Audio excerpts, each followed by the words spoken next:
Hello. ये जी। हाँ जी। I am so sorry, मैंने ऐसे बीच में आपको फ़ोन किया है सर। आपका नंबर मेरे को कहीं से मिला था। अभी मैं ये काफ़ी दिन से मैं सोचा भी आपसे थोड़ी हेल्प ले लूँ। मैं बीच में काफ़ी आपको ट्राई करना चाह रहा था, आपका नंबर था नहीं सर। ये आ, बनवाना था तो मैं वहाँ भी गया भी था। इंटरव्यू इंटरव्यू सब हो गया वो, लेकिन मिल नहीं रहा है। भाई साहब, पहले तो आपको मेरा नंबर कहाँ से मिला? नहीं और आपका अगर नम नहीं, आपको मेरा नंबर दिया किसने? आई एम सॉरी और सर। अगर और इसमें मैं क्या करूंगा? अगर नहीं हो रहा तो भैया मेरा क्या काम है इसमें? कहीं और ट्राई कीजिए आप। मतलब मैंने आपसे इसलिए फ़ोन किया था, मैंने तो आपको एक वजह से फ़ोन किया था नहीं नहीं, सर। मेरे पास क्यों फोन किया आपने? जो आपका काम नहीं हो रहा वो वहां जाके कराइए, मैं क्या करूंगा इसमें? नहीं सर, उन्होंने तो मना कर दिया है कि नहीं हो पाएगा। उन्होंने मना कर दिया तो मैं क्या करूंगा इसमें? तो आप करा देते सर। नहीं, मैं नहीं करा सकता ना, ये जो काम जिसका है वही कराएगा। मैं नहीं करा सकता ये काम आपका, आप वहीं पे जाके ट्राई कीजिए। Sir I am sorry but sir कुछ ले दे के नहीं, इसमें अगर आप। सॉरी? ये क्या बदतमीजी है? क्या ले दे के? जो काम मेरा नहीं है उसके लिए मेरे को फोन कर रहे हो? मेरा सर कुछ नंबर ले लिया पैसे कहीं मैं से अगर तुमने? आपके घर पहुंचवा दूं, मतलब आज ही पहुंचवा दूं अबे मतलब। गधे साले, तू मेरे को रिश्वत दे रहा है? तेरे को पता है तू क्या बात कर रहा है? सर वो 2 मिनट के अंदर अंदर करवा सकता हूँ मैं। हिम्मत कैसे हुई तेरी रिश्वत की बात करने की मेरे से? सर सर क्योंकि आप सरकारी एम्प्लॉय हो इसलिए मैंने क्यों? रिश्वत की बात कर ली। तो क्या क्या क्या सारे सारे सरकारी एम्प्लॉय रिश्वत देते हैं? तो फिर ये कैसे हो गया कि हर मुसलमान टेररिस्ट हो गया?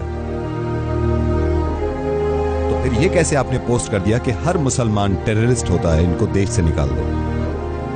आपके बताने से पहले ही मैं इस बात को मानता हूं कि हर सरकारी आदमी रिश्वत नहीं लेता। मैं इस बात को लेकर बहुत शर्मिंदा हूं सर, कि रेडियो पे आने के बाद मुझे इस तरह की बातें करनी पड़ रही हैं। जब मैं आया था ना रेडियो में, तो मैंने ये सोचा था कि सिर्फ हंसी मजाक करेंगे, किसी को समझाने की जरूरत नहीं पड़ेगी। कितनी अच्छी बात है आपकी कि आप एक गवर्नमेंट एम्प्लॉय हैं तो आप रिश्वत से नफरत करते हैं, जो कि करनी भी चाहिए। लेकिन इतनी ही नफरत एक दूसरी कम्युनिटी से, जो कि आपके साथ रह रही है, जो आपके साथ रहती थी और रहेगी। साहब, मैं रेडियो मिर्ची से नवीद बोल रहा हूं और मुझे लगा कि मैं इस तरह आपको समझाऊंगा तो शायद आपकी समझ में आ जाए।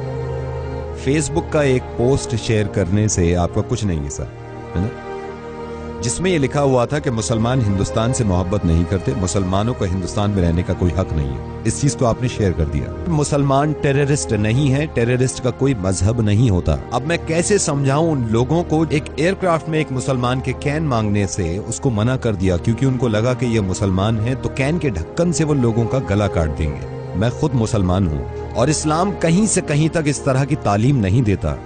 मैं आपको सही बताऊं, इस्लाम गले काटने की नहीं, गले मिलाने की बात करता है। बल्कि किसी भी मजहब में एक दूसरे से नफरत करना और एक दूसरे को मारना ये कभी नहीं बताया जाता। हिंदू, मुस्लिम, क्रिश्चियन, बुद्धिस्ट के घर घर जाके नहीं कह सकता मैं कि एक दूसरे से मोहब्बत कर लीजिए। और उन लोगों से भी मेरी नाराजगी है जो मुसलमान होके हिंदुओं से नफरत करते हैं और इस बात को बढ़ावा देते हैं कि हिंदुओं से नफरत करो, उनसे नाता खत्म कर दो।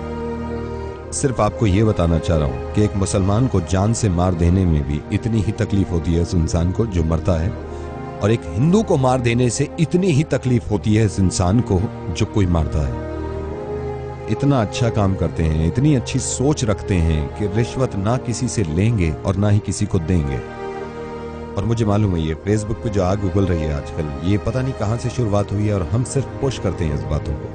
जरा सोचिए, अगर आपको इस बात का अंदाजा हो भी गया कि आपने गलती करी, तो आप जिम्मेदार हैं उन 150 लोगों के जिन्होंने ये जाके शेयर किया है। और अब आपकी जिम्मेदारी बनती है कि हर किसी को जाके बताएं कि नहीं, मुसलमान गलत नहीं होते, मुसलमान साथ में रहते हैं, मुसलमान एक दूसरे से मोहब्बत करना जानते हैं। अगर हमारे मुल्क में या दुनिया में कहीं भी कोई इंसान कोई गलत काम करता है तो उसके बाद फिर ये नहीं देखना चाहिए कि ये हिंदू है, मुसलमान है, ईसाई है, बुद्धिस्ट है। उसकी सजा एक इंसान के तौर पे उसको मिलनी चाहिए कि ये काम इसने गलत किया है। अगर आपके हिसाब से इस दुनिया को भगवान ने बनाया है और सारे बंदे भगवान के हैं, और अगर मेरे हिसाब से इस दुनिया को अल्लाह ने बनाया है और सारे ही अल्लाह के बंदे हैं, तो हम में से किसी को भी यह हक नहीं है कि अल्लाह या फिर भगवान के बंदे को हम तकलीफ पहुंचाएं। एंड आई एम सॉरी अगर कोई बात बुरी लग रही है आपको। मुझे इस बात पे ही बहुत ज्यादा खुशी है। यह भी हो सकता था कि आप फोन डिस्कनेक्ट कर देते अगर आपकी जहनियत वैसी होती, लेकिन कहीं ना कहीं मुझे ये लग रहा है कि आप बात को समझ रहे हैं। आप इस बात को बिल्कुल गलत मत समझिएगा कि मैं एक मुसलमान होने की वजह से फोन कर रहा हूं, मैं एक इंसान होने की वजह से फोन कर रहा हूं। किस तरह दुनिया को ये समझाऊं कि कोई साहिबा अगर बुर्का पहने हुए हैं तो उनसे डरने की जरूरत नहीं है।